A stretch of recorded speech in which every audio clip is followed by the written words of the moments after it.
हैं अपना हिंदी व्याकरण का क्लास 6 का लेसन नंबर 4 जिसका नाम है शब्द संरचना। तो आइए प्यारे बच्चों शुरू करते हैं। शब्द में उपसर्ग, प्रत्यय तथा समास के कुछ शब्दांश जोड़कर एक शब्द से अनेक शब्दों के निर्माण को शब्द रचना कहते हैं। किसे कहते हैं? शब्दांश जोड़कर एक शब्द से अनेक शब्दों का जो निर्माण होता है उन्हें क्या कहते हैं प्यारे बच्चों? शब्द रचना।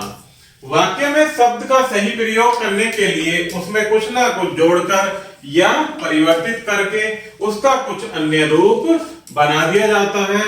इसे शब्द रूप या पद कहते हैं। वाक्य में शब्द रूप या पद का सही प्रयोग होता है। शब्द रूप देने पर एक शब्द से अनेक शब्द बन जाते हैं। नेक्स्ट है प्यारे बच्चों, आगे देखते हैं। शब्द रचना 3 प्रकार से की जाती है। पहले, शब्द से पूर्व कोई अन्य शब्दांश जोड़कर या शब्द के अंत में कोई शब्दांश या विभक्ति आदि जोड़कर या फिर 2 स्वतंत्र शब्दों को जोड़कर। इस प्रकार से क्या होता है? शब्दों की रचना। अब देखते हैं प्यारे बच्चों उपसर्ग। वे शब्दांश जो किसी शब्द के पहले जुड़कर उसके अर्थ में परिवर्तन ला देते हैं उसे उपसर्ग कहते हैं। जैसे कु प्लस पुत्र कुपुत्र, सु प्लस योग सुयोग। हिंदी में 3 तरह के उपसर्गों का प्रयोग होता है, जिसमें पहले है तत्सम उपसर्ग। कौन से? तत्सम उपसर्ग। इनके कुछ उदाहरण दिए गए हैं प्यारे बच्चों, जिनको देखते हैं कि संस्कृत के उपसर्ग जो हिंदी में प्रयुक्त किए जाते हैं। उपसर्ग और अर्थ, जिसमें उपसर्ग क्या होता है? अप, इसका अर्थ होता है अनुचित या बुरा। अभी का अर्थ होता है विशिष्ट या सामने। आ उपसर्ग का अर्थ होता है सहित या तक। नी का अर्थ होता है रहित या नहीं। उपसर्ग का अर्थ होता है निकट या छोटा। उत्उपसर्ग का अर्थ श्रेष्ठ या ऊंचा। दो का अर्थ बुरा और कठिन। प्रउपसर्ग का अर्थ अधिक या आगे। मान उपसर्ग का अधिक निर्मित, इससे जो शब्द बनेगा प्यारे बच्चों मान से अपमान। इसी प्रकार यहाँ प्यारे बच्चों कुछ मूल शब्द और उनसे निर्मित शब्द दिए जा रहे हैं। जैसे अपमान शब्द से क्या बनेगा शब्द? मान से अपमान, वादन से अभिवादन, जीवन से आजीवन, रोग से निरोग, स्थित से उपस्थित। ये क्या है? हमारे मूल शब्द और ये इनके द्वारा निर्मित शब्द। धार उद्धार, कर से दुष्कर, सिद्ध से प्रसिद्ध। उपयुक्त उपसर्ग अन्य अनेक अर्थों में भी प्रयुक्त होते हैं तथा संस्कृत के और भी बहुत से उपसर्ग हिंदी में प्रचलित हैं। नेक्स्ट है प्यारे बच्चों तद्भव उपसर्ग। संस्कृत से विकसित उपसर्गों को तद्भव उपसर्ग कहा जाता है। बहुत प्रचलित तद्भव उपसर्ग निम्नलिखित हैं। जो कुछ अत्यधिक प्रयुक्त होते हैं उपसर्ग प्यारे बच्चों, वे कौन कौन से हैं? ए, अन, अध, कु, दु, बिन, भर, उन इत्यादि। ये कैसे उपसर्ग हैं जो अत्यधिक रूप में प्रचलित हैं। तो देखते हैं प्यारे बच्चों इन उपसर्गों के अर्थ और इनसे इनके मूल शब्द और इनसे निर्मित शब्द। उपसर्ग है ए, जिसका अर्थ होता है नहीं या अभाव। नेक्स्ट है अन, जिसका अर्थ होता है नहीं या अभाव। अध, आधा या नीचा। कु, बुरा। दु, बुरा या कठिन। बिन, रहित। भर, भरा हुआ। उनका अर्थ होता है एक, कम। इसमें मूल शब्द और निर्मित शब्द दिए गए हैं कुछ। जैसे मूल शब्द होता है टल, इससे निर्मित शब्द अटल। मूल शब्द अर्थ, इससे निर्मित शब्द अनर्थ। इसी प्रकार से कचरा, अधकचरा। रूप, कुरूप। गुण, दुर्गुण। चाहा, बिनचाहा। पेट, भरपेट। और 60, 59। आगे देखते हैं प्यारे बच्चों आगत उपसर्ग। विदेशी भाषाओं के जो उपसर्ग हिंदी में आ गए हैं उन्हें आगत उपसर्ग कहलाते हैं। जैसे बा, बे, बद, ला, गैर, हम और हर, ये क्या है? आगत उपसर्ग। इनसे बनने वाले कुछ शब्द और इनके मूल शब्द, उपसर्ग और उनके अर्थ दिए गए हैं प्यारे बच्चों। जिसमें उपसर्ग होता है बा, इसका अर्थ होता है सहित। मूल शब्द है इसका कायदा, और उससे जो निर्मित शब्द होगा बाकायदा। इसी प्रकार से बे उपसर्ग का अर्थ होता है रहित, जिसका मूल शब्द है ईमान, और इससे निर्मित शब्द होता है बेईमान। इसी प्रकार से बद उपसर्ग का अर्थ होता है बुरा, इसका मूल शब्द है नाम और निर्मित शब्द है बदनाम। इसी प्रकार से ला उपसर्ग का अर्थ होता है बिना, और इसका मूल शब्द होता है परवाह, निर्मित शब्द लापरवाह। गैर का अर्थ होता है भिन्न या बिना, हाजिर और गैर हाजिर। इसी प्रकार से हम, साथ, सफर, हम सफर। हर का अर्थ होता है प्रत्येक, शब्द होता है इसका दम, हर दम। आगे देखते हैं, कुछ विशेष दिया गया है। एक उपसर्ग केवल एक ही अर्थ नहीं देता, भिन्न अर्थ के अलावा कभी कभी उल्टा अर्थ भी देता है। जैसे नी उपसर्ग निषेध, नी प्लस शेद भी करता है, और नियम नी प्लस यम भी बनाता है। इसी प्रकार वी प्लस विशेष और वियोग दोनों ही बनाता है। आगे देखते हैं प्यारे बच्चों, प्रत्यय। जो शब्दांश किसी शब्द के अंत में जुड़कर नए शब्द का निर्माण करते हैं और अर्थ में परिवर्तन लाते हैं, उन्हें क्या कहते हैं? प्रत्यय। प्रत्यय दो प्रकार के होते हैं, कृत प्रत्यय और तद्धित प्रत्यय। प्यारे बच्चों, अभी हमने पढ़ा उपसर्ग और अब पढ़ रहे हैं प्रत्यय। आपने देखा, इसमें समझा कि प्रत्यय जो है वो शब्द के आगे जुड़कर उसके अर्थ में परिवर्तन ला देते हैं और एक नए शब्द का निर्माण करते हैं। प्रत्यय में इसका बिल्कुल विपरीत होता है कि शब्द के अंत में जुड़कर, प्रत्यय में शब्द के अंत में एक प्रत्यय जुड़ता है जो उसके अर्थ में परिवर्तन ला देता है। तो ऐसे सब क्या कहलाते हैं? प्रत्यय। इसका पहला देखते हैं प्रकार, कृत प्रत्यय। दांतों के अंत में लगने वाले प्रत्यय को कृत प्रत्यय कहते हैं। इसी प्रकार से प्यारे बच्चों, यहाँ कुछ शब्द प्रत्यय और उनसे निर्मित शब्द दिए गए हैं, जिसमें पहला है पठ प्लस निय, निर्मित शब्द है पठनीय। इसी प्रकार से पढ़ प्लस आई, प्रत्यय क्या है इसमें? आई, शब्द क्या बनेगा? पढ़ाई। पहन प्लस प्रत्यय लगाते हैं आवा, क्या शब्द बना? पहनावा। इसी प्रकार से मिल प्लस आन, आन क्या है? प्रत्यय, उससे शब्द क्या बना? मिलान। इसी प्रकार से प्यारे बच्चों, ये कुछ शब्द और प्रत्यय दिए गए हैं, इनको आप अपने आप से पढ़ेंगे और इनसे बने निर्मित शब्द को भी समझेंगे। नेक्स्ट है हमारा तद्धित प्रत्यय। जो प्रत्यय संज्ञा, सर्वनाम और विशेषण के अंत में जुड़कर उन शब्दों के अर्थ में विशेषता उत्पन्न करते हैं और उन्हें नया रूप देते हैं, उन्हें तद्धित प्रत्यय कहते हैं। किसके अंत में जुड़कर?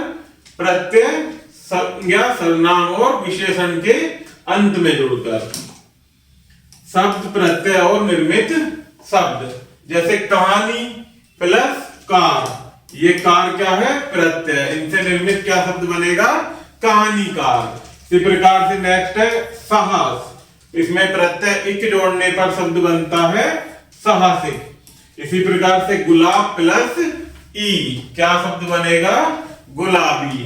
नेक्स्ट मनुष्य प्लस ता, ता क्या है इसमें? प्रत्यय, शब्द बना मनुष्यता। दुकान प्लस दार, दुकानदार। भय प्लस आनक, क्या शब्द बना? भयानक। अपना पन, पन क्या है यहाँ पर? प्रत्यय, जिससे क्या शब्द निर्मित होता है? अपनापन। इसी प्रकार से प्यारे बच्चों, इधर ये कुछ शब्द प्रत्यय और रूप से निर्मित शब्द दिए गए हैं, इन्हें आप खुद से पढ़कर इनके द्वारा बने शब्दों को समझेंगे। आगे देखते हैं उपसर्ग और प्रत्यय का एक साथ प्रयोग। हिंदी में शब्द रचना के लिए उपसर्ग एवं प्रत्यय दोनों का एक साथ प्रयोग भी होता है। देखते हैं, उदाहरण के माध्यम से समझते हैं। कि मूल शब्द, उपसर्ग, प्रत्यय और उनके द्वारा निर्मित शब्द। इसमें देखते हैं अधुना, मूल शब्द है अधुना, जिसमें उपसर्ग लगता है अति और प्रत्यय लगता है इक, जिनसे निर्मित शब्द क्या बनता है प्यारे बच्चों, अत्याधुनिक। इसी प्रकार से चित्त मूल शब्द है, उपसर्ग है नी और प्रत्यय ता, क्या बनता है निर्मित शब्द, निश्चिंतता। इसी प्रकार से स्थित मूल शब्द उप, उपसर्ग और ती प्रत्यय, तो क्या शब्द बना, उपस्थिति।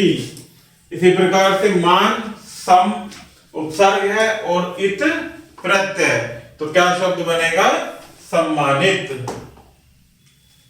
आगे देखते हैं प्यारे बच्चों समास। दो या दो से अधिक शब्दों को संक्षिप्त करने की प्रक्रिया को समास कहते हैं। देशभक्त शब्द दो शब्दों के मेल से बना है, देश प्लस भक्त, ये समस्त पद कहलाते हैं। क्या कहलाते हैं, समस्त पद। समस्त पद में दो पद होते हैं, पूर्व पद और उत्तर पद। पूर्व पद पहला पद और उत्तर पद बाद वाला पद। पहले पद को पूर्व पद तथा दूसरे पद को उत्तर पद कहते हैं। जैसे विद्यालय, इसमें क्या होगा समास इनका, विद्या प्लस आल्य। यहाँ विद्या पूर्व पद है और आल्य उत्तर पद है। आगे देखते हैं प्यारे बच्चों समास विग्रह। समस्त पद को अलग करके लिखना समास विग्रह कहलाता है। समास के 6 भेद होते हैं। कितने भेद होते हैं समास के, 6 भेद। पहला भेद है प्यारे बच्चों अव्ययी भाव समास। अव्ययी भाव समास में प्रथम शब्द प्रधान होता है। एक ही शब्द को दोहराकर बनाए गए शब्द में भी अव्ययी भाव समास होता है। नेक्स्ट है कि अव्ययी भाव का समस्त पद क्रिया विशेषण होता है। इसे उदाहरण के माध्यम से समझते हैं। समस्त पद और विग्रह। समस्त पद क्या है, प्रतिदिन। जब इसका विग्रह करेंगे तो प्रति प्लस दिन मीन्स हर दिन। इसी प्रकार से प्रत्येक, प्रति प्लस एक यानी एक एक। एकाएक, एक प्लस एक। फटाफट, फट प्लस फट। नेक्स्ट होता है प्यारे बच्चों तत्पुरुष समास। कौन सा, तत्पुरुष समास। तत्पुरुष समास में दूसरा पद प्रधान होता है। इसमें समस्त पद बनने पर विभक्ति का लोप हो जाता है। समस्त पदों के खंडों में से एक विशेषण या उपमान होता है एवं दूसरा विशेषण या उपमेय कहलाता है। तत्पुरुष समास के पदों या खंडों के बीच किसी कारक की विभक्ति अवश्य होती है। इसे उदाहरण के माध्यम से समझते हैं। समस्त पद और उसके विग्रह। गोरांग मीन्स गोरा अंग। स्वर्गीय, इसका विग्रह क्या होगा, स्वर्ग को गया। सर्वप्रिय, इसका विग्रह सबको प्रिय। कमल नैन मीन्स कमल के समान है जिसके नैन। सत्याग्रह यानी सत्य के लिए आग्रह। मताधिकार, मत का अधिकार। दही बड़ा, दही में डूबा बड़ा। इसी प्रकार से प्यारे बच्चों समस्त पद और उनके विग्रह दिए गए हैं इधर भी। इनको आप खुद से पढ़ेंगे और समझेंगे। नेक्स्ट होता है हमारा द्वंद्व समास। जिस समास में दोनों पद प्रधान होते हैं, प्यारे बच्चों हमने इससे पहले पढ़ा तत्पुरुष समास। उसमें क्या होता है कि दूसरा पद प्रधान होता है। नेक्स्ट है कि द्वंद्व समास, इसमें दोनों पद प्रधान होते हैं। उसे द्वंद्व समास के नाम से जाना जाता है। विग्रह करने पर मध्य में और अथवा एवं लगाना पड़ता है। जब उसको विग्रह करते हैं तो उनके मध्य में और या एवं लगा देते हैं। उदाहरण के माध्यम से समझते हैं। समस्त पद और विग्रह, जैसे माता पिता, इसका विग्रह करेंगे तो क्या होगा, माता और पिता। राम कृष्ण, राम और कृष्ण। चाल चलन, चाल और चलन। काम काज, काम और काज। रुपया पैसा, रुपया और पैसा। इसमें क्या होता है प्यारे बच्चों, ये दोनों ही पद प्रधान होते हैं और इनका विग्रह करने पर इनके बीच में और या एवं लगाते हैं। नेक्स्ट होता है प्यारे बच्चों बहुव्रीहि समास।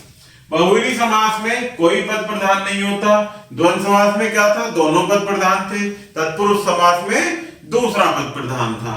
और बहुव्रीहि समास में कोई पद प्रधान नहीं होता।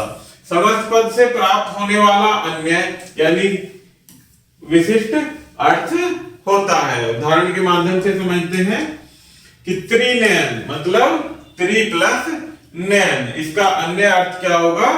ये कौन होते हैं त्रिनयन वाले? शिव। 10 भुजा, 10 प्लस भुजा किनकी होती है? दुर्गा की। लंबोदर, लंबा प्लस उदर, लंबा उदर है जिनका, कौन है वो? गणेश। मुरारी, मुर प्लस अरि, कौन है? कृष्ण। गिरिजा, गिरि प्लस जा मीन्स पार्वती। पीतांबर, पीत प्लस अंबर, कौन है? कृष्ण। नेक्स्ट है प्यारे बच्चों कर्मधारय समास। जिस सामासिक शब्द में उत्तर पद प्रधान होता है उसे कर्मधारय समास कहते हैं। इसमें पूर्व पद विशेषण और उत्तर पद विशेष्य होता है। उदाहरण के लिए देखते हैं प्यारे बच्चों, नील कमल, नीला है जो कमल। पीतांबर, पीले हैं जो वस्त्र। सज्जन, सत है जो जन। इसी प्रकार से दीर्घायु, दीर्घ है जिनकी आयु।